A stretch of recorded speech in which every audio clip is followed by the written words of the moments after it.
అంటే వాళ్ళు దేవునికి సర్వం ఇచ్చేశారు. దేవునికి ఎప్పుడైతే మన మార్గాలను అప్పగిస్తామో అప్పుడు మాత్రమే మన యొక్క వాంఛలను మన మార్గాలను ఆయన సిద్ధపాటు చేయగల దేవుడు. హల్లెలూయా. ఇంకొక మాట మనం చూసుకుంటే అదే లాజరుతో మాట్లాడినప్పుడు 40వ వచనము కిందికి మాట్లాడితే అంటున్నాడు 39.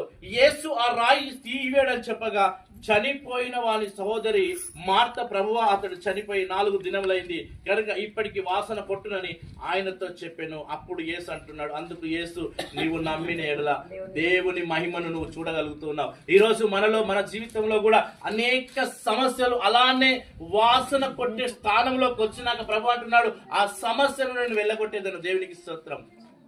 సమస్యలు మనలో కూడా అవి బలపరచబడుతున్నాయి. దేవునికి స్తోత్రం. అవి బలపరచబడుతున్నాయి అంటున్నాడు. ఈ సమస్య ఎన్ని దినములైన సమస్య అయినా కావచ్చు. అక్కడ 4 దినములైన చనిపోయిన వ్యక్తి. ఇప్పుడు మన జీవితంలో కొన్ని సమస్యలు మనతో ప్రయాణము చేస్తూ ఉన్నాయి. అవిటిని కూడా అంటున్నాడు, నీకు ఎన్ని సంవత్సరాలైనా దీర్ఘకాల సమస్యలను దేవుడు తీసివేయగల సమర్థుడు ఆయన. హల్లెలూయా. నువ్వు నమ్మిన ఎడలనే.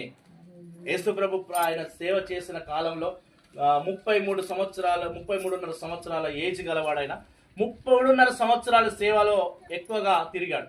ఆ 3.5 సంవత్సరాల్లో ఎక్కడికి వెళ్ళినా ప్రతి ఒక్కరి దగ్గర అడుగుతున్నాడు, నీకు నమ్మకం ఉందా? కుష్ఠరోగి అతని దగ్గరకు వచ్చినప్పుడు, యేసు ప్రభు దగ్గరకు వచ్చినప్పుడు, అయ్యా నేను నీకు బాగు చేస్తానని నీకు నమ్మకం ఉందా? ఈరోజు నమ్మకం ఉంటేనే జరుగుతుంది.